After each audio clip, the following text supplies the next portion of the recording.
You are now listening to the Minority Trailblazer podcast. Let the story begin.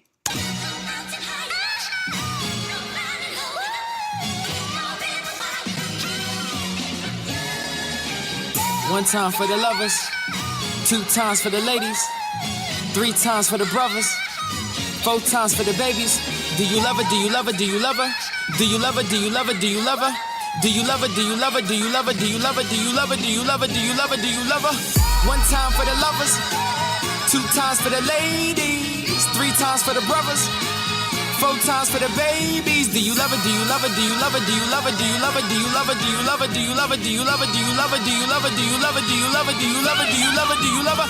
Brown skin, love her brown skin, love her brown. Brown skin, love her brown skin, love her brown. She my brown skin, love her brown skin, love her brown. She my brown skin, love her brown skin. Hold me down. Welcome, world, to the Minority Trailblazer podcast, and I'm your host, Greg E. Hill, the culture change agent. Once before I begin, I want to shout out Locke Shaw, who provided the intro theme music to Minority Trailblazer podcast. Matter of fact, he just had an album drop. It's on SoundCloud. Look out for him. Locke, L-O-C-K-E on SoundCloud, and L-O-C-K-E also on Apple Music. Check out his last album. It's nuts. It's crazy. We might get him provide a season 4 intro, or we might just keep rocking with this one. I just love the vibe. Brown skin, love for brown skin. My bad. I'm just hype. I'm hype. Also, special shout out to you listening. Y'all stay with me, man. 56 episodes. And throughout it all, y'all continue to download, you continue to share with your friends, and I appreciate you. I do not take you for granted. Also, if you have anybody or want to refer anybody to be viewed on the podcast, I'm opening up season 4 and 5 guests for the show. I already have a pretty good lineup, but I can take some new additions. So make sure you add me on Twitter, add me on Instagram, send me an email, greg@gregehill.com. Make sure you let me know. I will try to get them on air. We can have that, open up that conversation. Please make sure you do that. This episode is going to be great. I'm interviewing a boss, but a boss with an A, B-A-U-C-E. And she is the online founder and editor at Bauce Magazine, a lifestyle magazine for self-made women of all these scents. And what I'm telling you, as a matter of fact, it's venture capitalist backed and funded. I was like, how do you get a magazine venture capital backed? I don't understand how that happens. I want to get back. Why can't we get this podcast back? She going to tell us how to do that. But also, she has amazing layout online. Make sure you check it out. BAUCE mag.com, bossmag.com. Amazing layout website, amazing interviews, amazing articles about real world stuff that men can benefit from too, but definitely are women that are shaking up corporate America, shaking up the entrepreneurship lane, shaking up lives, shaking up stomachs, and giving out, not giving out, but bringing people into the world, all that good stuff. So make sure you check her out. She is a testament. Yale created, but from the motherland. Let me get off the mic before I say something crazy. But a quick update, y'all. Man, it's like, yo, why is this year going by so fast? First of all, I'm in North Carolina right now. Woke up this morning about 26 degrees. I'm looking at my fro. I done grew my hair out. My fro all patted down. I'm like, where my length at? And I'm just like, yo, I'm about to be 28. My birthday's in September, but I feel like ever since 25, I've just been running to get to 30. And when I get 30, I'll be running to get to 40. So I'm like, life, slow down. Life slow down. Life slow down. And I want to talk about it more on next podcast because I'm in a weird place and I need some advice as far as just what things are going on around me, what things are going on in the world, and how I really want to impact it. And I want to get some listener feedback, but I don't want to jump into it this show, but make sure you check out next episode. I'm going to dive right in and share some personal stuff that I think y'all would benefit from and hopefully identify with too, because I feel like maybe a lot of people in the same place I am. Please keep me in your prayers. But let's pivot. We about to jump right into the show. I'm not doing a 7-8 minute intro this time. I got y'all next podcast, but this podcast is all about our guest. She's about to add value. She's about to be inspiration.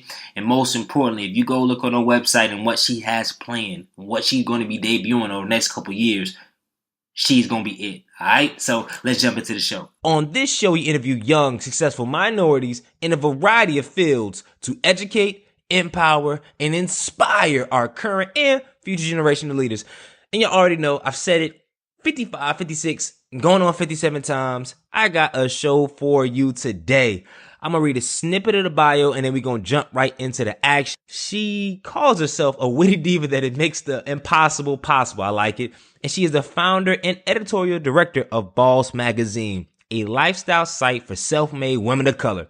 Bauce was acquired in 2016 and is currently backed by angel investors.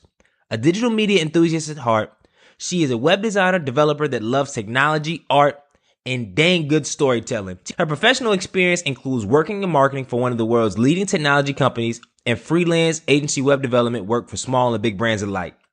She's also actively committed to diversifying the tech and media industries. And she currently sits on an advisory board for Add Color, an organization that seeks to recognize and uplift multicultural talent in the advertising, media, and marketing industries. And she also volunteers as digital media mentor for Girls Right Now and is a member of Delta Sigma Theta Sorority Incorporated. Raised in Atlanta, Georgia, she received a BA in English and Ethnic Studies from Yale University. And I guarantee she has a lot of value to add. She's been putting on for the cultures, her content on her site. When I tell you, it is amazing. I am just excited to have her on the show. It's an honor and a privilege. So without further ado, I would like to introduce Liane Membis, founder of Bauce Magazine, to the Minority Trailblazer podcast. Welcome to the show. Thank you. Thank you. I'm so excited to be on the show today. You would make a really great hype man. I don't know if that was ever one of your jobs in your past life, but I could definitely see you working for like Jay-Z or something. But thank you for that fabulous intro. Nah, I appreciate that. In middle school, that's why when I read, because I used to write rhymes and stuff like that. I had a tape and it got destroyed in middle school. But I said if I didn't have the swag or the backstory, because that was back before these Drake type rappers, and I'm a huge Drake fan. Drake type rappers. You used to have like a gritty backstory or come up, and I was like, I really wasn't raised like that. So I know I was like, my backstory is gonna get exposed sooner or later. So I said, I can't, but I said I could be a hype man because I knew lines and I was like, yo, I can get people hype. That's cool. So I always imagined like me with the mic before the main guy go on stage, getting everybody going to songs and then passing the mic. I think I saw a Busta Rhymes video back in the day. You remember his hype man who used to like steal the show? Yeah. So yeah. Like, I could be like him. But I'm excited about this show as well. And you already know, for my listeners, I usually have the same format. We might change it in season 4, but we might not. But I like it. It's the past, the present, and the future. In the past, we just break down our guests before they were doing what they were doing, and just kind of get to know them, get a flavor. Then we have the present where we talk about their business, what they do, even if it's not a business, whatever they're doing, we talk about what they're doing, but also try to get some context and some applicational strategy. So whoever's listening, whether you're an entrepreneur, whether you're a educator, whether you are a consultant, whatever you do, that you can get some takeaways from it. And then we like to talk about the future, because at the end of the day, I'm a big proponent of, in order to get to your future and reach it, you got to plan it and see what it looked like. So before we get in, we always started off with a quote and a story about how they use the quote in everyday life. So, Miss Membis, can you share with us one of your favorite quotes and how you have applied that quote recently in your everyday life? Yes. I think there's so many that I like live to, but I would say one of my favorite quotes, and I'm not really sure who's the author of it, but it pretty much goes like, if you talk the talk, you must walk the walk. And the way I apply that to my everyday life is the fact that I really believe in the importance of being a woman or a man of your word, being impeccable with your speech, and just being a person that someone can trust and lean on whenever you say you're going to do something. And also not only for other people, but holding yourself to your own words and standards. So it's something that I remind myself of whenever it's like, I need to be accountable, whether it's, Liane, you said you're going to iron your clothes before you woke up this morning, or if it's something bigger like, we said we're going to do a video interview for Bauce, and we want to make sure we, meet these deadlines and make sure everything comes out on time. So that's kind of like, I would say, one of my biggest life mottos that I abide by. And I just see it throughout every aspect of my life with myself, my friends, my family, and with other people as well. that is a very, very amazing motto to live by, and it's crazy that you say that because I'm reading a book right now called "Stop Talking, Start Communicating," and I've always Mm, had it in the back of my head, the understanding of really the importance of words. But I'm a speaker and I'm a guy that talks a lot, so sometimes I'm not economical with my words. mm, However, it's a science, and it's people that do what they say they're gonna do. Those are usually the people that blow. But people that say a lot but do a little, even if the stuff mm-hmm. they do is good, it's gonna erode trust in other people. It's gonna erode confidence from other people because they fall through, and then they never really get to where they need to go. And I'm Exactly. and I'm one of the biggest proponents of that. And I think I think a lot of some people's challenges, they don't say really enough, but some people Mm-hmm. challenges, if you're a people pleaser, then you always want to appease people, make people happy, not say no. So then you find yourself half-heartedly saying yes or saying, "Oh, I got you" on a lot of stuff that they're not really pertinent. Don't. Yeah. No, I really think just speaking less, doing more is a great way to kind of embody that level of like silent integrity to some degree. So that way, I mean, and a lot of times you're right. It's like we overcommit or we say we're going to do stuff, then we don't do it. And it just like makes you look bad to your friends and everybody. So sometimes it's just better to, speak less, do more, be a woman of your word. Really do what you say you're going to do. That's really how you build confidence in others and confidence in yourself. Question to that though is like, how do you do? I mean, it's like, how do you do that? You just say no, but it's like, it's simple. It sounds good here, but say a friend says, "Hey, real quick, I got something going on. Hey, do you think you would like to come over?" And in your head, you're like, "Okay, I'm probably not even gonna make that way." But like, sure, I'm gonna think about it. Even it's like, no, that's really a no. You can be like, nah, it's not a good time. But then sometimes you even say, "Oh yeah, cool, I'm down." Knowing you're not Yeah. down, and you're gonna send a text message like 3 hours before, like, "Hey, something Like, came I'm up." not sure. That would be so terrible. I really, and I say this because I feel like I learned this in college. It was so like everybody wanted you to do this or like, hey, can you help me with this? Can you help me move? Can you come to my bank? Can you do this? And I'm the type of person that, I really try to be a good friend via my actions. Like I really try to go above and beyond for people. But I learned after a while, sometimes overcommitting for others, you undercommit for yourself. And so, I would find myself trying to juggle 10 things, or I'd be at someone's event for 3 minutes and then like, oh, gotta go to this, gotta go to do that. And I realized like, even though I was saying I was committing to all these things with my words, like my action wasn't showing through. I wasn't really present because I'm already thinking about the next thing I have to go do. And so I've really just kind of learned to be like, if I can't make this work, like, hey, if I can't come to your birthday party, I'd rather be like honest upfront and say I couldn't make it, but how about I take you out to dinner next week or something like that. So that way I don't feel like, I'm lying to their face or, Leanne's always flaking. She never comes to anything or something like that. But yeah, I definitely know what you mean. And I try to avoid those situations by just being like upfront, or if I don't know, saying I don't know, or I need to think about it. I think it's better to kind of use that as a response versus, committing to something and then, you get the text 5 seconds before or five 5 minutes late and it's like, oh, actually I'm not coming. So yeah, I definitely get what you're saying there. Yeah.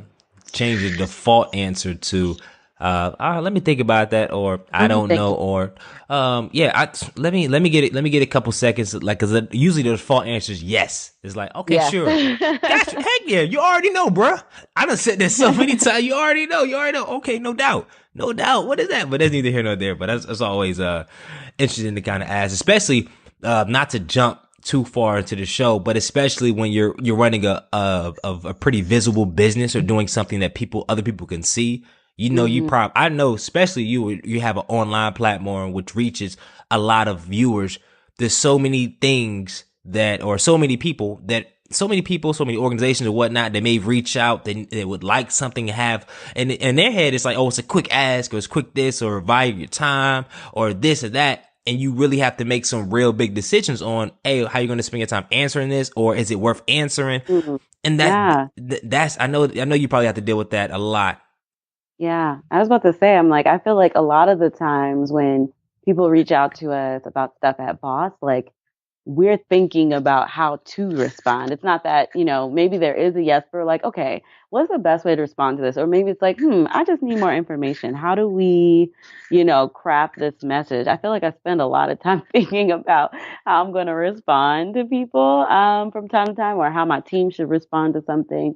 So I definitely, see how that kind of plays a role in different avenues of our lives, especially via Boss as well. So definitely a very, very pertinent kind of topic to think about. It is Got because me thinking already. yeah, because that somebody says a regular email that honestly, even if you're saying yes, is really not that big, but the time you're spending at 10 to 15 minutes because you're thinking about how should I really respond to this? Because even if you say yes, you got to think about a time, maybe a location, or who you need to contact with to make it happen.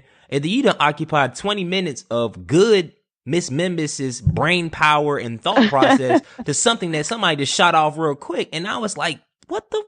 I'm thinking about somebody just asked me something really small and I didn't utilize 30 minutes of my brain power on this. And it just, and I don't know, but I think you said something big earlier about we overcommit to other people and then we undercommit to ourselves. So it's hard to grow your own business when you're spending so much time thinking about what you're going to say, because you have to think about what you're going to say. Because I was talking to, and I know I'm getting off on a tangent, but I was thinking about relationships, right? Or things that could go into relationships. And in my head, I consider myself almost a master level communicator as far as speaking. That's what I do for a living. I get paid big bucks to do that.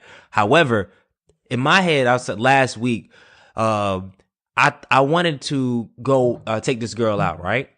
Mm-hmm. Instead of me saying, hey, being intentional, being like, okay, well, let's go to X restaurant at 7. Are you free at 7? Let's go to X restaurant. Instead of me saying that, I sent a bland text message out saying, what you got shaking this weekend? I'm a professional guy. Like, I don't always talk like that, but in my head, I thought that was going to lead to, okay, what you got shaking this week? Okay, cool. Well, then I was going to get around Friday night, not being direct, not being focused. But the thing was, if you don't think about what you're saying, you just put it out there. You think the other person on the line is like, okay, she gets what you're saying. But then she's like, what is Greg's talking about? What does that mean? like what? So no intentionality beyond that. So that's why that's why I love what you said about really being, not also saying yes and no, but really being intentional with your words, because I've seen it, and I'm not going to go through a conversation I had last night, but I've seen it firsthand. The way you reply to stuff, it directs how people feel, where the conversation can go, and a lot of different things. So you just, especially as you get older, the words are so critical. But let's get to the show. Personal background, before Bauce Magazine, before marketing, before Yale, before all this, who is Miss Membis? Who is Liane Membis? Yes, she is a Southern girl. So I grew up in Atlanta, Georgia. Both my parents are Nigerian, so I'm a Nigerian American, African American, and proud of that. Proud to know that culture and that heritage. But growing up with Nigerian parents meant growing up in a strict household. Education was always first. Education was always important. I didn't grow up with a lot of money, to be honest. We, when I would say around, I think between the ages of 3 and 5, we lived in like public housing for a bit, had food stamps from time to time. And then eventually my dad was able to get like a little bit more of a, I guess, secure working class job, working with like some hotel chains and stuff. And so we were able to kind of move up out of the situation we were in at the time, and then kind of continue to grow our family in Atlanta. So as a young girl, I thought I wanted to be an author. I was obsessed with books, obsessed with reading. I read like Goosebumps all the time, like all of these, everything. I love Goosebumps, which a lot of people thought I'm like a girl. Why do you like Goosebumps? I was just so obsessed with just the series and like different things like that. And so I was obsessed with that. I think I wrote like a book or a young adult novel. I don't even know what it's about anymore. When I was 16, I think I have it saved on a floppy disk somewhere in my mom's house. Floppies, I remember the flops. Floppy disk. Yes, on Word. I wrote it up on like Microsoft Word. I think it was pretty long. So I think I was a little proud of myself then. But So when I was younger, I thought I was going to write books for a living. And then I realized by the time I was in high school, like you have to pay bills when you're an adult and be a real person. And, not saying I could never write a book, that's still a dream, but, it definitely takes time and effort to kind of get yourself stable and grounded as an independent adult. So I think that's when I started to turn to media as a platform for where I was like, I could find a secure, stable job and this is what I love. And so my interest in books started to transition towards magazines.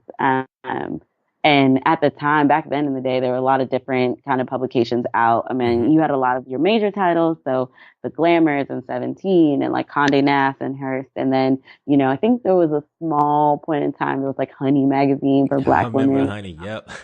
So cool. Yes. I was like, this was so cool and so inspiring because there wasn't a lot of stuff like that. You had Ebony and then there was Essence, but for like a young woman of color, like Honey was very inspiring. And I was like, I would love to work for a magazine one day. So I feel like the Liane before, Boss and College and all this stuff was a young girl that dreamed a lot. I had big city dreams. I wanted to move to New York from the time I was maybe 12 years old. I'd never been to New York, but I was like, that's where all the media companies are. That's where the writers are. That's where all the literary agents are. Like, I need to be in New York. And I feel like I've grown into this like city girl that loves cosmopolitan places.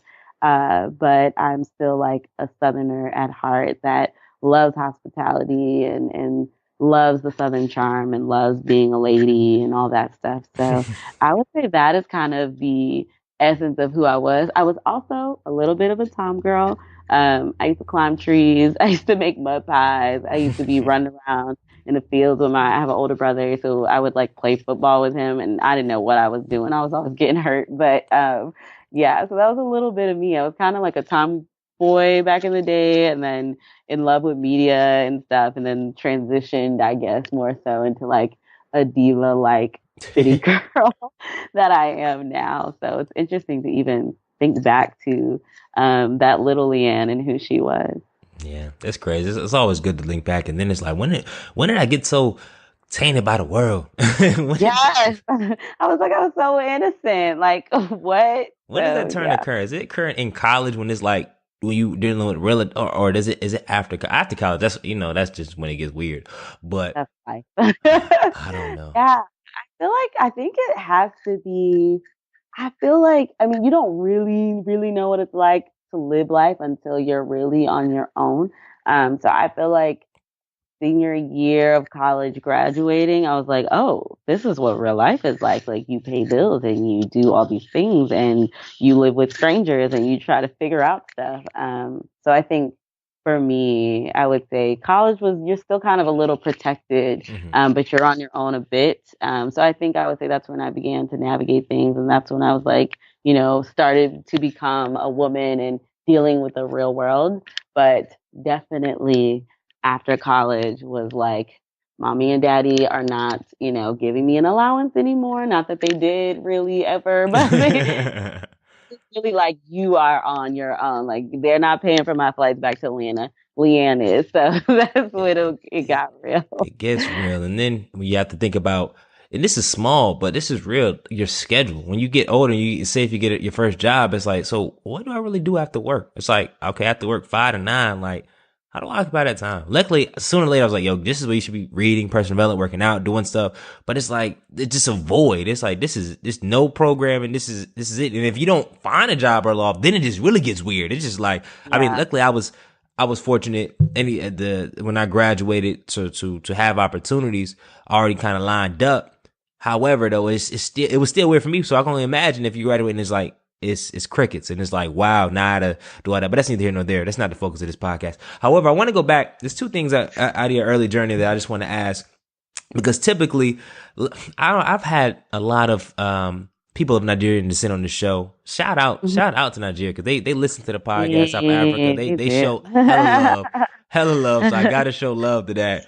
But I know you said that y'all lived in public housing. I know a lot of Nigerian. This might be a stereotype, but you're very prideful in a sense. So, how was the tension in the household when those years? Not to get too personal, but those years in public housing. Yeah. So at that time, it was interesting because when so I guess from the time I was born in Dallas, and then my parents were separated for about a couple of years. And when they were separated, my dad was in Atlanta, my mom, we were in Anniston, like which is closer to, I guess, Birmingham, Alabama. Mm-hmm. So that's when, when I was living with my mom and my brother and my older sister, we were living in like public housing at the time because it was literally like us and her. And it was definitely an interesting time because I think it's weird because I think when I was younger, I didn't really I didn't really know what was going on. I didn't really realize that we didn't have a lot of money until like, the holidays would roll around and, we didn't really get the biggest or fanciest gifts, or we'd be in the kitchen and like you see a roach run across the floor, there's like a dead mouse somewhere, and you're Oh like, man. oh, like this isn't as nice as like other people's houses. I think the biggest um thing that really stood out for me during those times was like feeling like you were in a house, but the walls were paper thin, so you could hear the neighbors next door fighting, or the police are constantly getting called to your block.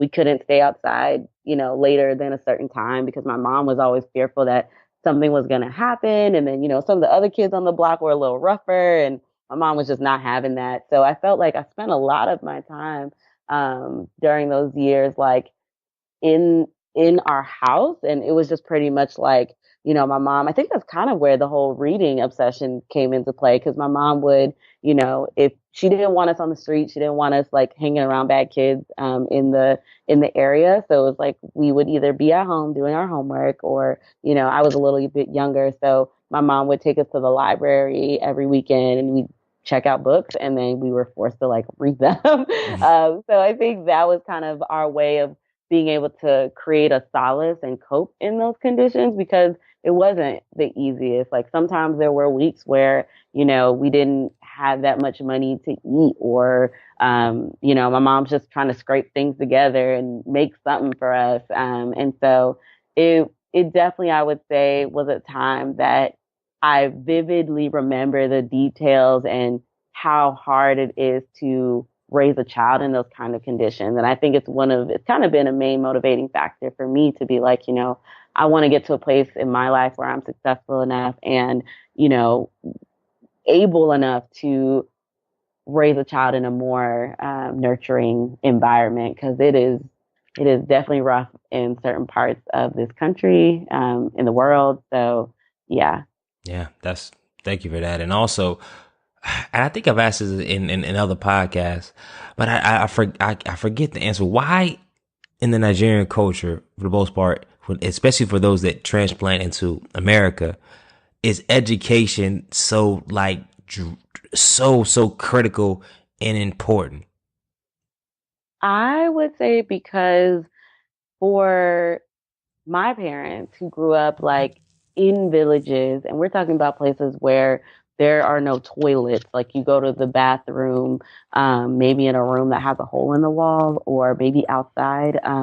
For them growing up in those spaces, education was always seen as the way out of that. They would see people in their families, or, distant relatives go off and leave and go to university, and then they're living in like the cities, or they've migrated to another country. And, in their head, they have all these visions of what it means to be educated. They've watched TV, American movies, and think about coming to America. And it's like, okay, the only way you can really get there is if you go to school, and that's how you rise out of poverty. And I even think to some degree you see that a lot here in the US. It's like, if you can just get yourself to a certain level of education, whether it's just like getting a good vocational job, or maybe it's all the way to becoming a professor, or whatever it may be.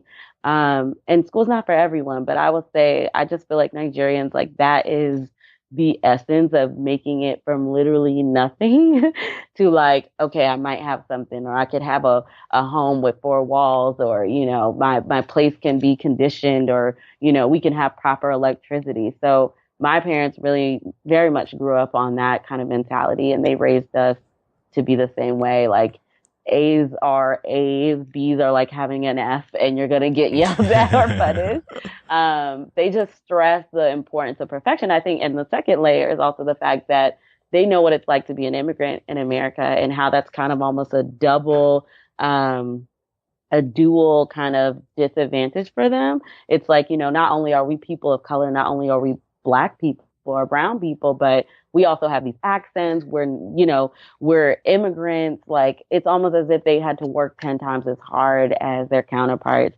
to be successful. So for them, I think that's why they push us so hard, or I know why my parents push me so hard to, read your books or learn this. Oh, you finished your homework here, do this. Like, don't watch TV, or don't play with these people, or don't hang out. Like, it was very much like, education, like, is the way. I think I remember my dad even said, like, you can't date anyone until you get a college degree. Like, I'm like, okay, Dad, like, what about prom?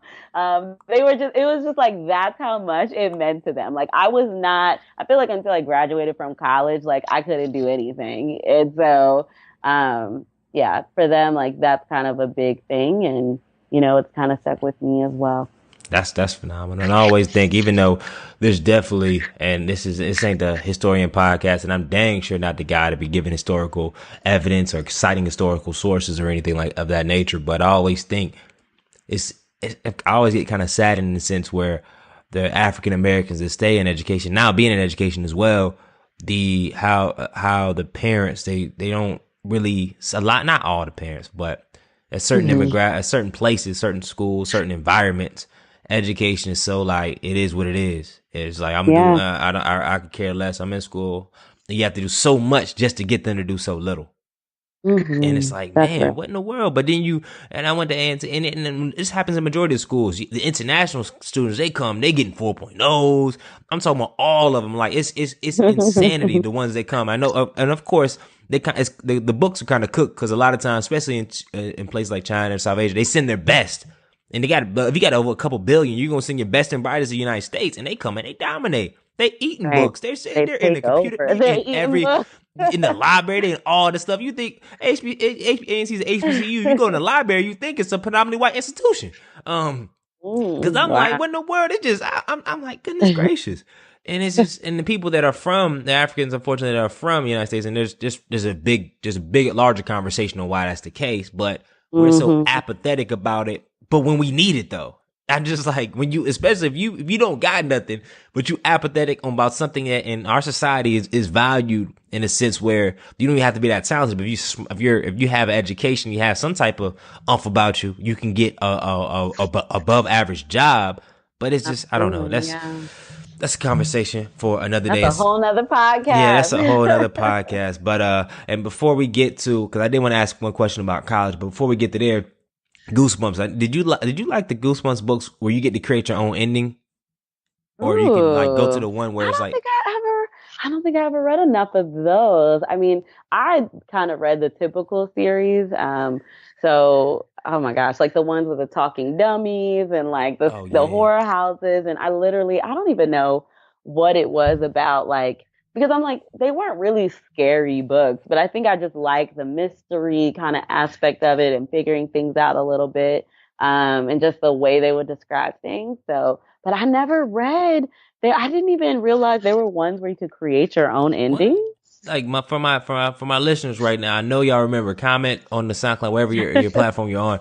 There's these books where it's like, well, if you want to go behind the door, turn to page 87. If you would like to, yes, I do remember it now. Yes. Those were the game changers. Yes, that was innovation in its time. Like, I don't even know if people still do that, but I was like, that was different, because I was like, Goosebumps, I feel like was the only kind of series that had that, and that was super cool. And it was like, you could get really far in. I remember I would get really far in, and then I'd choose an option. It was like, oh, it's over, you died, or something crazy. And it's like, no, go back. Like, I want to live again. And then I'd change to a different place. No, man, there's nothing like you turn to 87, like you almost there. You almost in. It's just like the guy comes. I was like, that was really creative. Shout out to R.L. Stein, who created that. Like, pretty clever. Pretty Heck yeah, clever. I make want to go. Now I got adult money. I may want to go to Amazon, just buy like the whole Right. 180 series for maybe like $300 and just read for it. That's neither here nor there. But only got one question about college, and I want to take this vantage point because first, what you overlooked the whole thing. How did you go from how did it happen to nascent poverty a little bit, and then getting out of that, but then Yale, where did that come from? And then was that full scholarship? Like, how was that? Did the family hit a lick and they just cashed you out and got you in Yale? Like, how did that whole? No, no, no, no. So I think basically what happened with that is I would say around like my sophomore year of high school, I started thinking a lot about, I want to go to college, but I want to go to a great college. And my mom, I think for a long time would talk about Harvard this, Harvard that. And I'm like, I didn't want to go to Harvard. I think it was just like my mom would always talk about, you got to do the best, you got to go to the top, you got to go there. So she would always talk about going to Harvard. And Yale had not even crossed my mind. I don't even think I was really super familiar with all the Ivy Leagues. I had heard about Yale, I heard about Princeton, but they were so distant and foreign to me because I was like, I don't think they would accept kids like me that are, from like working class immigrant families, because all I heard about these schools are like they're really expensive and they accept a lot of smart kids and a lot of them go to private schools. So I just felt like I never stood a chance. And I had my high school science teacher who basically was like, you need to really push yourself and apply to these schools. And I would say, well, my parents, even if I got in, we wouldn't have the money to go. And she's like, you should never allow money to be a deterrent for you chasing your dreams. You should never allow it to stop you from at least trying. So my junior year of high school, I heard about this program called QuestBridge. Not sure if you're familiar, but they pretty much kind of provide 4-year, full-year scholarships to students from kind of low-income families to go to top schools. So it's everything from like a Yale to Emory to a lot of liberal Wow. arts colleges, Amherst, Sonoma. And I think they've really grown, so they have more partner schools now. So that's when I first kind of learned more about Yale and, seeing it as an option. I really wanted to go to school in New York. I wanted to go to NYU or Columbia because, again, remember, I was like, I just want to work for magazines and be in media and move to New York City. But I remember filling out the application and I saw Yale and I was like, you know what? I should give it a shot. I think I could do this. And I was like, it's in Connecticut. It's not far from New York. So if I wanted to go to New York, I could. So, I made the decision and ranked Yale on my form. And then I ended up getting in and the cost was fully covered for me to go to Yale. And so it was interesting because I remember my getting the acceptance letter and my mom was just so excited. Like she literally cried. And it was funny because she was like, I don't know if we should tell your dad yet. And I remember telling my dad and it was like he was semi happy, but then his second question was like, so how much is this going to cost? And, I think it wasn't until he was like, oh, they're paying for you to go. Okay, that's cool. So it's interesting how much money plays a role into just higher education. I think that was the first time I really got a close up view of that. But I was like, this is also truly a blessing. That I had the opportunity to go to Yale because I really was like, I mean, even through the interview process and stuff, I was like, I don't know if I'm going to get in. Like, I'm just a kid from a public school and I'm talking about I'm competing against kids who have gone to boarding schools, have had private tutors. I taught myself the SAT, like I self-studied, like I didn't have all those resources. And so I'm just grateful that it all worked out and I had the opportunity to go to a pretty cool school. So yeah. That's dope. That's dope. That's dope. So. Let's jump into Bauce Magazine. Bauce Magazine. So when did it start? What was explain to our audience kind of what it is? When did it start? Where did it come about? Like just the foundation of it all. Yeah, so Boss started, I would say, around 2012. Well, the so I started kind of blogging prior to that. I was studying abroad my kind of summer between junior senior year in London, and I was doing like some freelance projects for CNN at the time because I was like an intern with them. And I just had this thought, like, I really want to do a women's magazine. We were there, I was out there, and I was doing a lot of research on like the lack of Black British women of color and platforms for them there. And I was like, I really want to do a magazine for, multicultural women. And so I started a site called Liberette at the time. It wasn't even called Boss. And it was just kind of like a general women's magazine. And I would say a year later, I ended up getting like a note from a business owner. It was some kind of shop owner that actually I think was in the UK or something. And she's like, "Hey, you stole my business name. Like, you copied my site, everything." Like, just ragged on the whole thing. She had a shop called Liberette, and it was like a lingerie store. And I was like, I didn't even know that. Like, I just, I picked the name because I was like, I'm thinking about liberated women and Liberette, and so that kind of like caused me to be like, okay, I need to stop the presses now. I don't want to get sued, like maybe there's a way I can reformat this. So that's kind of when Boss was born. And I think I just started thinking more so about creating a site that was more in line with my kind of ideals and goals as a woman. I saw myself as someone like, I want to be a self-made success. I'm trying to make it from nothing to something.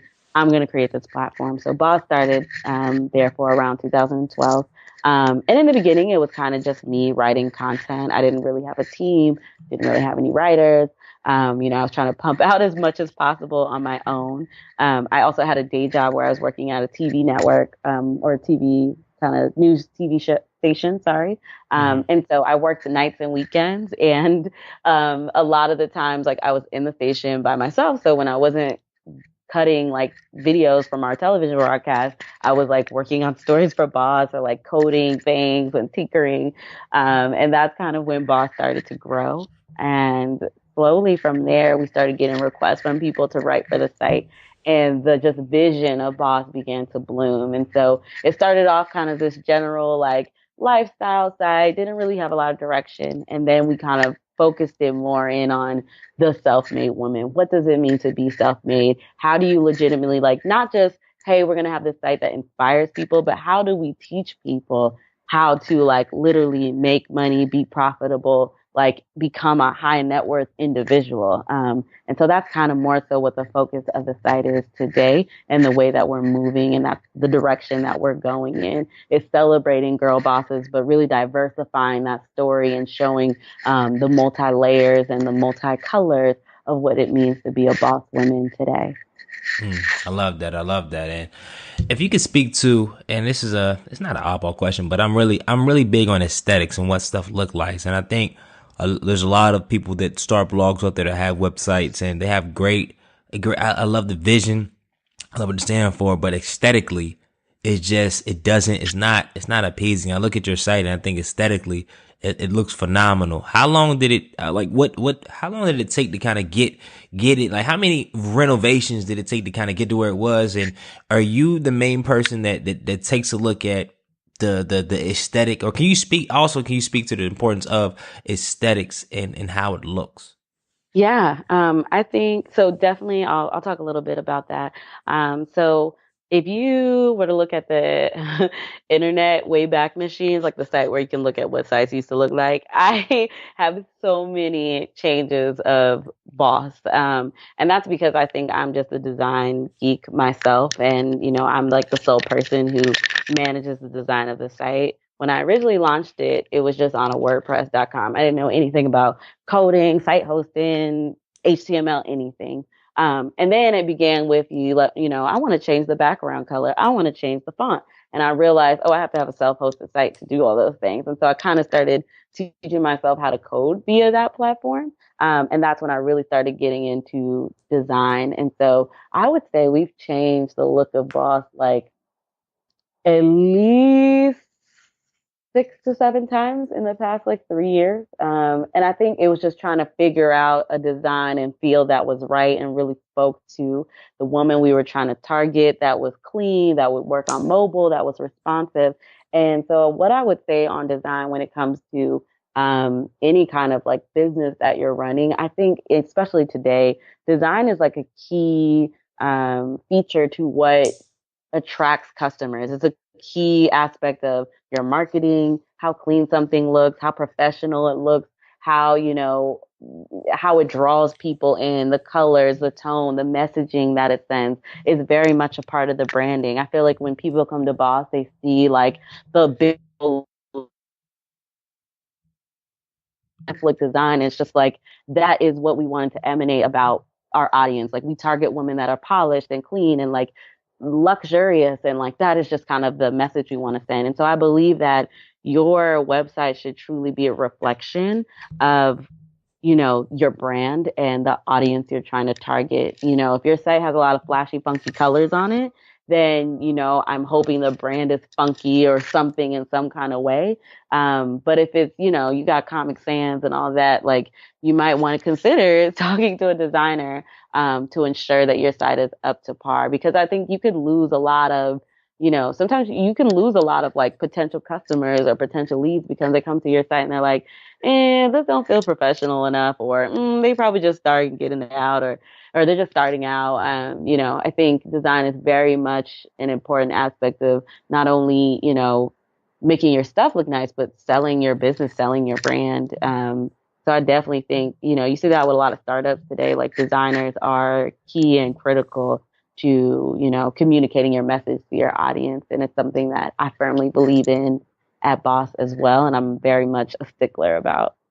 Mm-hmm. Got you. And I know earlier you mentioned that this site is venture capitalist backed.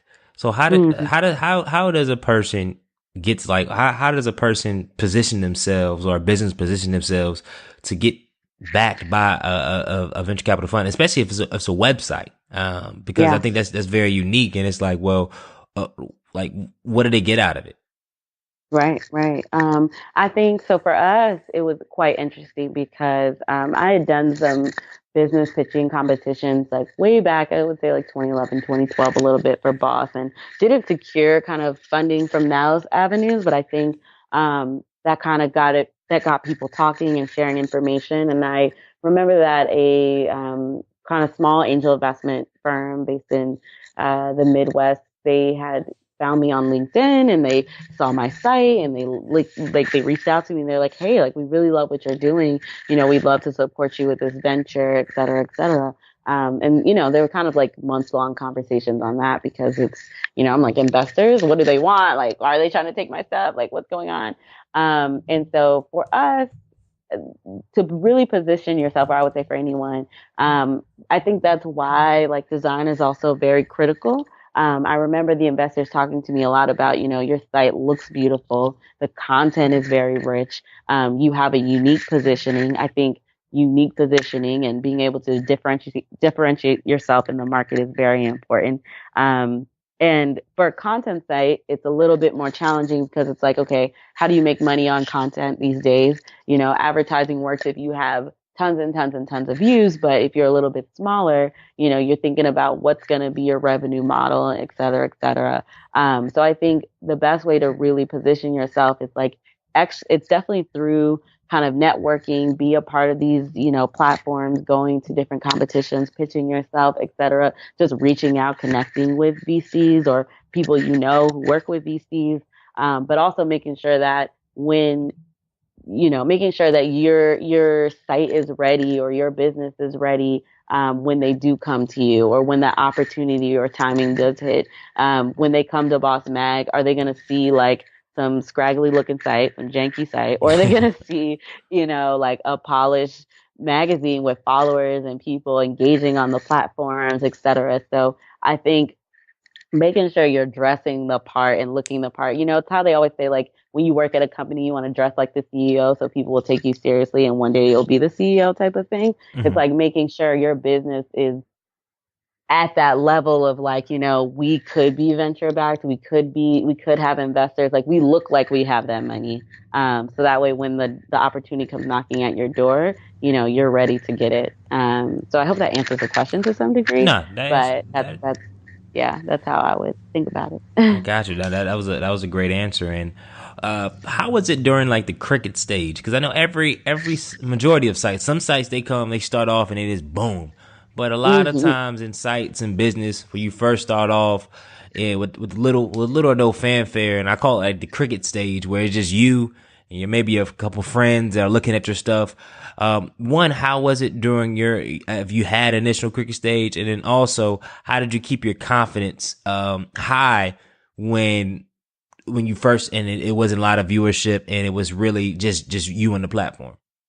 Yeah, I think I definitely went through a cricket stage, and it was early on, the first kind of year or so, A whole and year? I kept Woo! doing it. Yeah, it was definitely like a year, and it was like I'd get 100 views a day, maybe, or like less than that, and I think it was definitely like I had, I was very like proud of it at the time, so I'd share it on my Facebook page, and this is before they rejigger things, so you don't get as many views on what you share, but that's neither here nor there.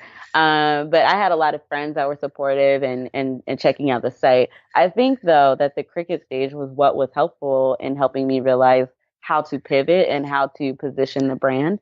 Because at that time I was just kind of shooting all over the place. And it's like, okay, we'd have a beauty post this day and then do a news page this day and then it was just kind of all over. But it wasn't until I really started honing in and focusing on like business level content and entrepreneurial stuff and doing really cool interviews that it started to kind of take off, and like random people on Twitter would be tweeting at me and I'm like, oh my gosh, they love this. And you could definitely, like, if you were to weed way back into the content, you can kind of see the difference now. But I would say that cricket stage, it was tough, but I just kept going and I used it as an opportunity to kind of really test and see what was going to work. And in that, I was able to discover this is what my readers want. They want this boss level content. They want something that's different from what's already out there. And so, yeah, it was definitely a challenging time. There were definitely times where I was like, maybe I should just stop doing it. But, I kept at it, and that's really kind of helped us to get to where we are today, which is in a space where we're still kind of like growing and buzzing on the interwebs and, kind of moving towards more of a stronger launch area. Got you. And how have you been able to? Because I know you mentioned, I know you do a lot of interviews. I look, and you got some pretty on the web space, some pretty big names that you've been able to interview, reach out to, whether it be a video, whether it be a press. So, what has been your strategy starting off, and how has it grown, reaching out and connecting with influencers? Yeah, I think so far a lot of how we've been able to capture boss women on our site has been both people reaching out to us and people and us reaching out to people. I think I remember back in the early days, it might have been really hard to secure an interview with some of the people we have on our site now. But then I think, it was always really cool to hear from like, um, if, for example, let's say, I don't know, this is idealistic, but if Gabrielle Union's like publicist reached out to us, or if Issa Rae's publicist reached out to us, we'd get emails like that. And it's like, whoa, like people think Boss is really cool. Like, of course we have to secure that interview because having this person on our site helps us attract other boss women to our site. I think it was when we did one of our writers did an interview with Malik Teal, and, that got a lot of traction. And then we started hearing from other people. So that's kind of how that worked. I think honestly, we're very proud of Boss. My team is. And so, I definitely tell them to shoot for the stars when it goes to reaching out or finding potential boss women to interview. I think there's so many amazing bosses out there that we could have a catalog, maybe even a book of this. Mm-hmm. And that's hopefully a goal. I'm going to spit that into the universe, but there are so many amazing women out there that we seek to kind of reach out to. So these days it's really like, shooting a note, but also like using our networks, like people, it's like you always know somebody that knows somebody. And so a lot of times it's like me using my network, or my friends will be like, hey, do you know this person? They would be great for your site. Or, someone will reach out to us on Instagram, like, hey, would you please like think about interviewing this person, et cetera, et cetera. So that's kind of how it goes. It's just a lot of it is, people's like publicists reaching out to us. And then it's also us just blindly like, hey, like we love your brand. We've been following you forever. Like we'd love to capture your story on Boss. And surprisingly, people will say yes. So you never really know until you try. And I just say like, what's the worst thing someone's going to say no or not respond? Just move on to the next one. Amen, amen, amen. So, what I know, and this is probably going to be a difficult question, but you've interviewed a lot of people, you've shared a lot of advice, and a lot of your contributor writers shared a lot of great content, great articles. But what is some unique gems that most people probably may not have heard of that you've kind of got over the years that about just about life, our relationships in general? Like, what are some gems that you've captured? Like, whoa, this is some deep stuff that we're producing on our site. Yeah, I think I would say some of the bigger or the biggest gems that we've heard from people that, we interview, but we might not like write it all the way up, or we might like not include them. We get a lot of the, you got to do it, just go out there, chase your dreams, etc. But we also capture a lot of the hard moments. We've had people on our site. I think we recently did a story with two sisters that started Catherine Marion, which is like a natural hair company. And they talked about how, they actually didn't want to continue selling like wigs or creating wigs or whatever. And it's like, wait, what? Like, this is why you're popular. This is why you are who you are. This is why people follow you.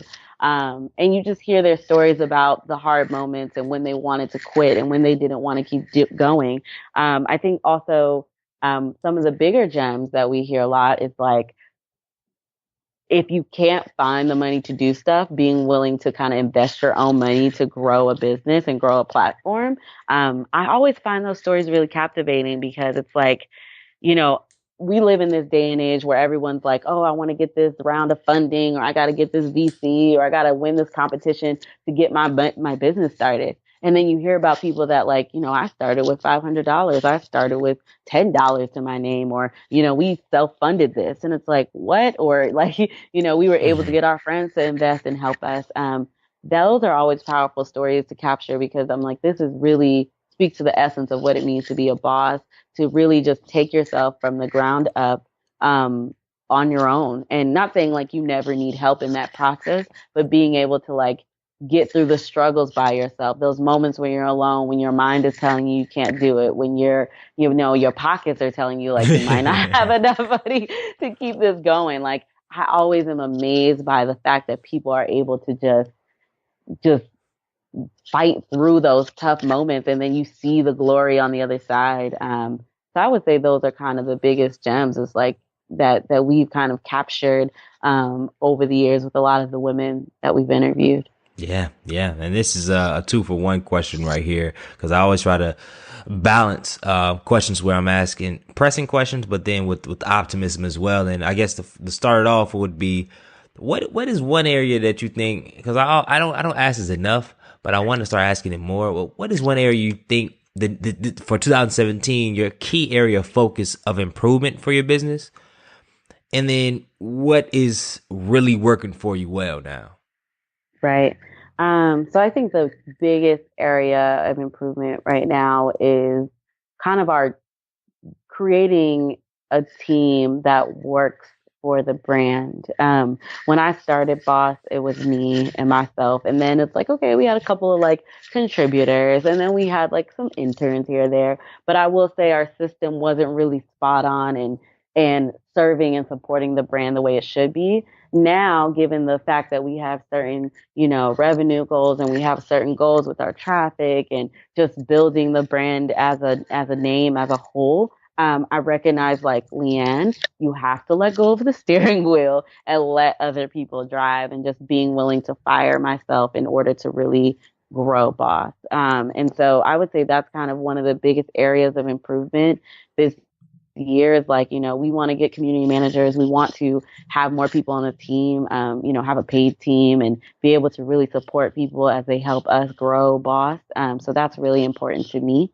And then I would say an area that's really working for us is, really getting in tune with our writers, or sorry, not our writers, but our readers, and really being able to allow them to be a part of our kind of content development process. You know, we started the Boss Squad this year, which is like a free membership community for our readers who want to get more in touch with our team and, you know, gain more access to resources that could really help them to improve their lives. And, you know, sometimes, we reach out to them like, hey, what kind of stories do you want to hear? You know, if we were to interview a self-made millionaire, what would you ask them? And just having them feel like they're more an integral part of the process is a really cool thing. It's almost as if I feel like I have an extended team outside of my team. And so, so it's like it has a 2-for-1 kind of positive benefit there. And I would say that's really been working for us in regards to just growing the brand, growing a community, like building up little bosses. Like I just love the idea of like helping other people shine and grow. And so that I would say has been a really key kind of positive point outside of the areas that we need to improve in. Got you. And our last question on our present round before we jump to the future is, knowing what you do today, like I always press this question, say if you were entering the room and then you got a chance to talk to yourself back in 2012, that's when you started, right? Mm-hmm. What would be some advice that you would share with yourself? So I'm like, I did so many things wrong. You always like go through all this stuff. You're like, oh, if I had done this right, or maybe I'd be there a little bit faster. But I would say, if I could share advice with myself when I first started Boss, I would have taken digital marketing a little more seriously, given how competitive the space is for content right now, because it's not just independent publishers. It's not just that, you know, the traditional kind of legacy publishers out there. You've got corporations creating content. You've got, you know, small businesses creating. I mean, there's so much noise, and it's such a saturated space. And I think when I first started, you know, I kind of teased at the whole Facebook changing their algorithm thing. But back in the day, it was like you could post a post on Facebook and get all these likes. And now it's like, okay, you got to pay to get. If you're not paying for the advertising, you gonna right. You ain't how many you gonna lose? It's like a whole locust drive. Like it's really, really, really quiet. And so yeah, it's like I think at that time, I feel like, okay, if I kind of gotten ahead of this back then, maybe we'd, you know, been hit X amount of views, or we would have been had 20,000 followers, et cetera. You know, we're definitely in that space now. We're getting there. We're definitely growing. But I would say that would be the one thing is like, Liane, really take digital marketing or marketing the brand more seriously. A lot of people look at marketing as like this necessary evil. It's like, I got to spend money to, you know, promote my business. Why? But to some degree, it's like you kind of have to, you know, tell people where your shop is when you first open it. No one knows where it is. And then hopefully that word of mouth will spread and you won't have to spend so much in the long term.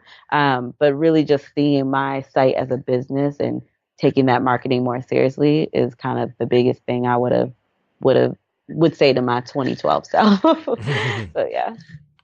I got you. So let's transition to our future round. So what's next for Bauce Magazine in 2017 and beyond? Ooh, what's next? So we have some really exciting things that we're thinking about. We just recently kind of launched our VIP paid membership aspect of the Boss Squad. So right now we kind of we started off with a free membership in the beginning of the year, and you can still kind of opt into the free community, but we decided to launch like a VIP membership so we could have a better kind of closer connection with our boss women or aspiring boss women. And so that kind of aspect is kind of, we're going to provide kind of one-on-one coaching. It's more of a mastermind group to really make women be more actionable and accountable to their goals and say, okay, if you join the VIP group, this is your goal going in. When you leave, these are the things that you're going to get out of it. So it definitely kind of offers courses and stuff like that, that kind of content for them, a very more like premium level of access. So that's one thing that we have cooking. And then another thing that we're kind of considering is getting into the space of incubating businesses for women, multicultural women in general. I feel like, and this is kind of a top line conversation about diversifying the tech space, diversifying kind of the space in regards to entrepreneurship in general. You know, women of color, we're the fastest growing group of entrepreneurs, both Black, Latinas, et cetera. But we're also the group that doesn't get the most funding or access to investors or, just support and resources to really grow a business and learn and mentorship, et cetera. So we're really kind of thinking about experimenting with kind of like Boss Labs to some degree. We haven't really built the whole idea out, but more so just thinking about really having a closer look of, we have access to all these women that want to be bosses. They have business ideas. What would happen if we invested in some of those ideas and helped them grow it or just help them launch it? What would that look like? I'm really excited about that and really seeing where that could go. And it just kind of speaks to, the brand and what we're creating, an extension of what Boss is. So I would say those are like the two biggest things that we currently have going on for the future of the site. Oh, that is, I can't wait. That's some meaty stuff. That is some Yes. meaty. That's gonna require a lot of work that with the full-time job. So congratulations. Yeah, no, I mean, definitely the goal is to be able to, make that smooth transition, but also, like, and this is why I talk about the team is like being able to have a team that can help us drive a lot of this forward because I know I can't do it on my own. So that's very important as well. Nah, you're right. You're right. So, and how do you go about planning for the future? Because I know these ideas didn't just come out the air, and I know everybody has different type of planning processes. But I'm always finding it interesting to ask people, how do you plan? What does it look like? Are you the person that has all these diagrams and vision boards around in your room? Are you the person that meticulously goes through X, Y, and Z? Or are you the person that kind of just is moved by the spirit?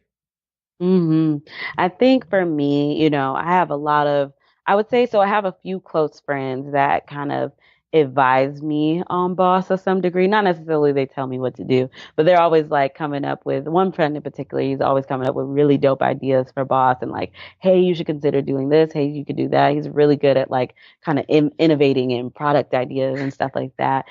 So I always kind of have these close ears to the ground, kind of being like, Liane, you should do this. You should do that.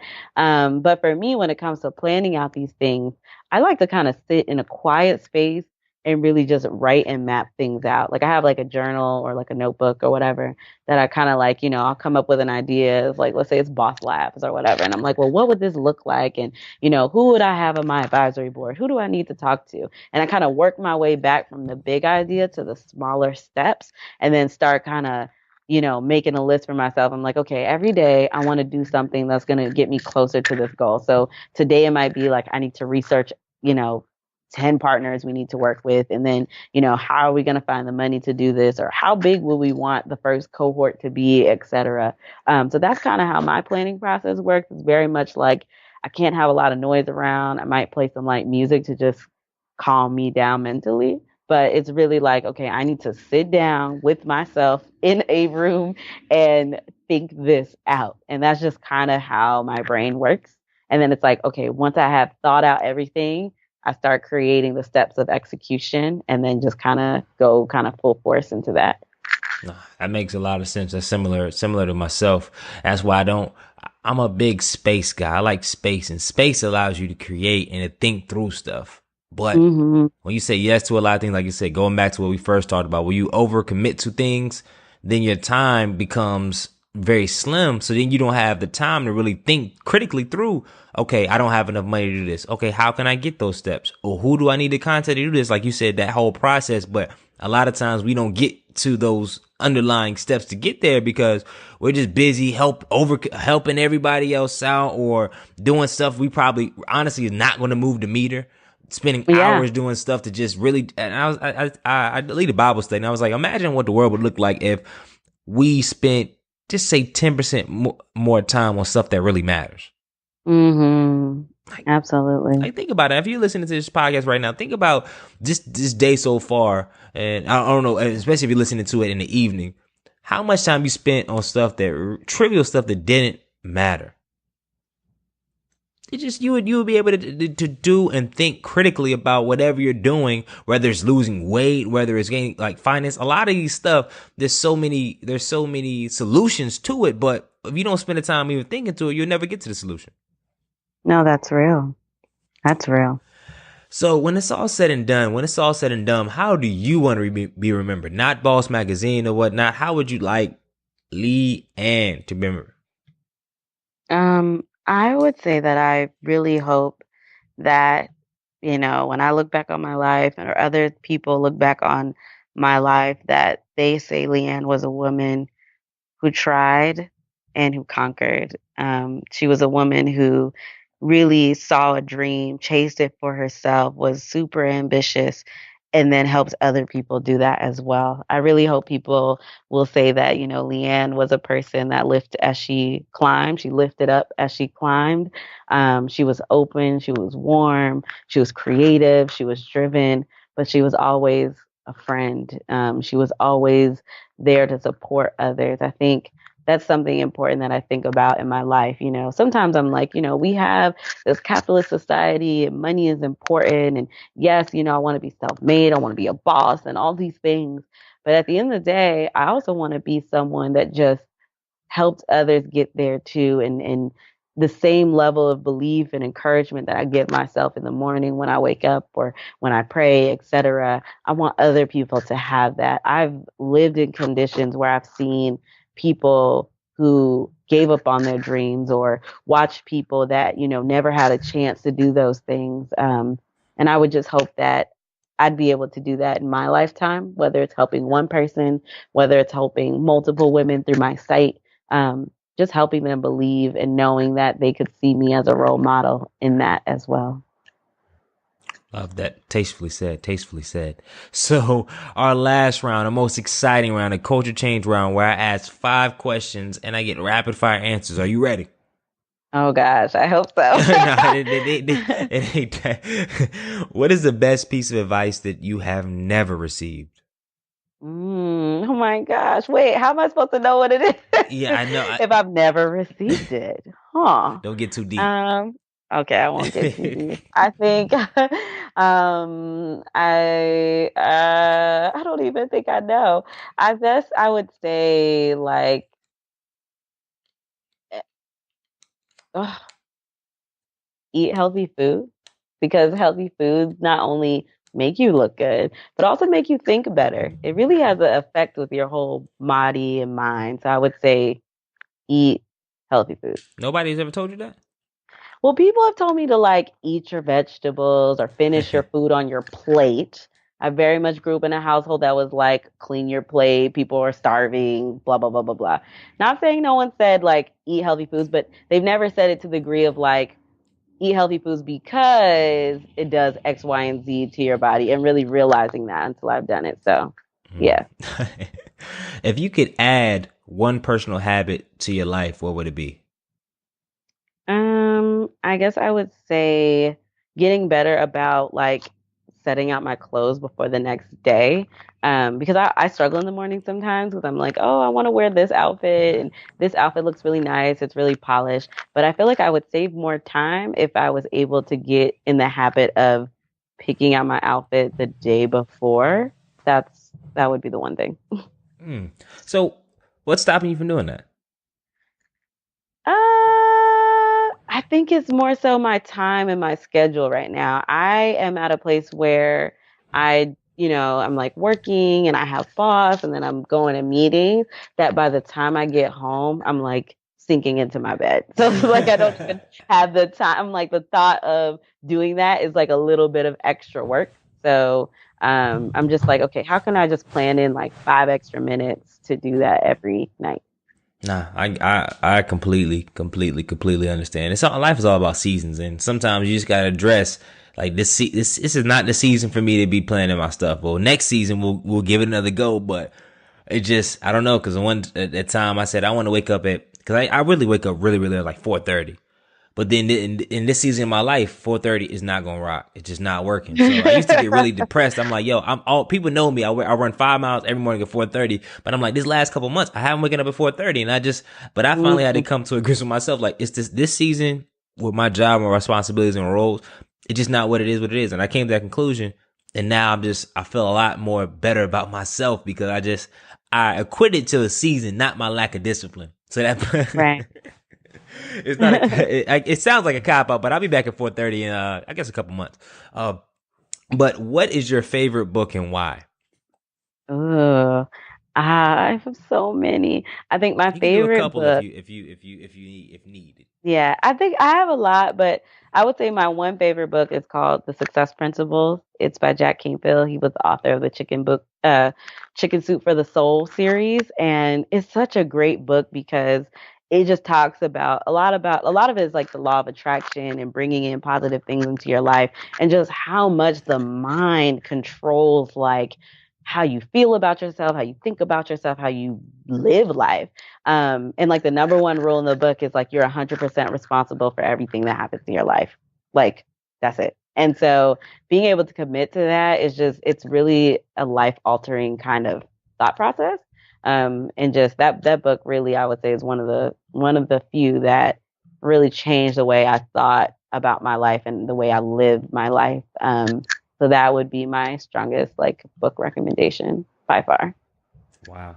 That's I gotta check that out. I know Jack Canfield. I'm definitely a fan of his works, but I'd never read that book, so I'm definitely gonna check that out. What Yeah. inspires you the most and keeps you motivated?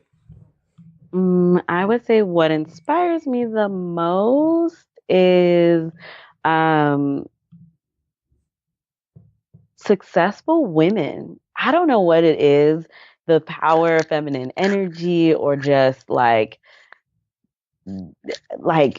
girl power, but I'm talking about everything from Beyonce, everyone from Beyonce to an Oprah to Emily Weiss, like the founder of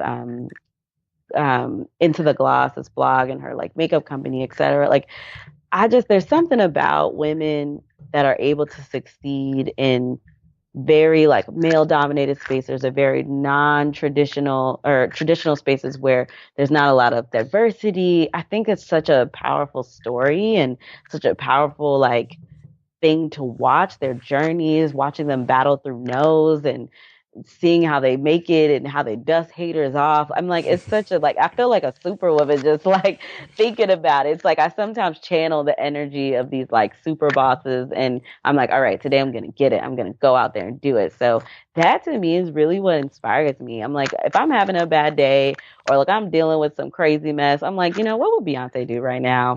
Not even think about this. And so just like keep it going. And so yeah, I would say like that's kind of what inspires me is like watching other women like rise and just kill it on the daily. It's amazing. Love that, love that, love that. And last question of this round before we do our customary last question of the whole podcast is: if you're the president of the United States, what is the first thing you would do?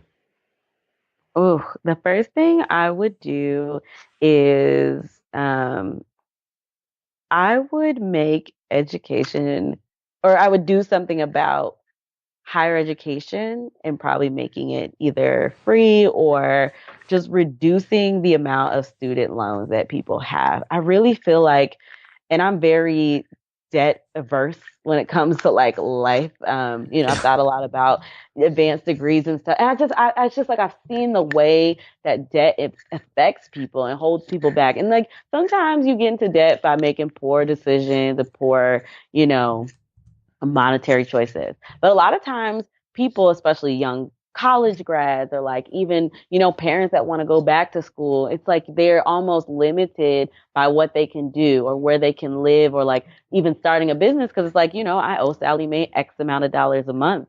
So if I were president, I think that would be the first thing I would want to focus on changing is our higher education system and the way like certain schools operate almost as corporations. I just don't think people should be broke or out of luck or feel like they spent X amount of hundreds of dollars on a school and they can't even find a job to pay back those loans.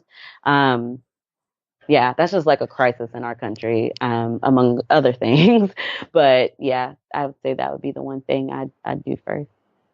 I love that. I love that. I love that. So, our last question of this whole podcast is specific, and if you could change, because I call myself the culture change agent. I love that moniker, especially now that I've seen, and I thought about this since 2013. Not to say I was the first one to say culture change and all the other stuff, that whole pedagogy, whatever. But now it's funny to see. I see culture change and all this other stuff around all across the internet. It's really a hot topic. So I'm glad that I was one of the first to have that moniker, to coin that. But I now believe that everybody's a culture change agent in some capacity, specifically people like yourself and people that bring on this podcast in general that are pushing the culture forward. So it's not just me, it's a lot of people. But we do live in a culture now, specifically in America, that still has a lot of room for change and growth, specifically for people of color. So the last question is always focusing on that. And if you could change one thing about society, most specifically the things that ail our American culture for the people of color, what would it be and why? I would say working better together is something I would want to change. I feel like and this is something I've experienced as an entrepreneur, as a woman, especially a woman of color. It's like we have this dual kind of layer of a barrier there, being both a woman, being Black, is that I often find that we as women of color are very smart, very bright, very driven. And we work really good independently in silos, but it's really hard, or I found it hard for some people to collaborate and work together. I feel like, you'll see there's a lot of competing sites. There's a lot of like, oh, I have a Black women's site and X, Y, and Z. But just to reach out and get like an interview might be hard, or, if you don't have a certain number of views, well, I'm not talking to you. Not saying some of this is like personal things my team has dealt with. Some of these things, are things that, just I've had in conversations with other female entrepreneurs of color. It's like, it's sometimes hard for us to work together. I feel like, Black women, we are very much strong and beautiful, etc. But sometimes we're almost competitive to ourselves, and that's almost a detriment that keeps us from growing in upward mobility, and you can see that when it comes to like circulating the Black dollar within our community. And, well, I'm not supporting this business because they have poor service or this or that. It's like, if we could learn better ways to work together, I think we could really just lift as a culture and just grow. So I just say that to say that I hope more people are open and willing to have conversations with other entrepreneurs and willing to find ways to collaborate, whether it's just sharing content or sharing news or just being there to congratulate someone when they win, not feeling like it's a fight if you're not on the Forbes 30 under 30 list, or you don't, like it shouldn't be that way. We should work better together, because that's the only way we're really going to rise together. I agree with those sentiments wholeheartedly, and I appreciate you giving me well over an hour of your time on this Saturday. And you're in New York right now, right? Yes, I am in Brooklyn, New York. Even though for some reason in your background, I mean, I guess because you just got a Southern vibe, I don't get the vibe like you're in New York right now. I mean, I guess I'm not outside in the city buzzing. I'm like but I think this is what I love about Brooklyn, is the fact that I'm kind of like a little outside of the city. So it's like calmer on Saturdays, like people aren't up and running around yet. So yeah, but I definitely appreciate you taking the time to include me as part of your podcast. It's definitely been fun. And I've definitely seen your work on LinkedIn, and just you're really killing it. And I appreciate what you're doing, especially for the culture. So thank you so much in including me in your journey. And, I hope to look back on this as a really powerful and cool moment. And I'm just glad that I got to get a lot of people before they really, really have their big moment. I just hope that y'all just don't forget about me. Of course not. y'all the big people, y'all gonna be like, oh man, I did something for this little podcast. This guy named Greg. I don't know who he is. Greggy Hill. How could we? Nah. So Minority Trailblazer Nation, you already know what I always do, what I always say, and how I always act. We have 4 words to end this show.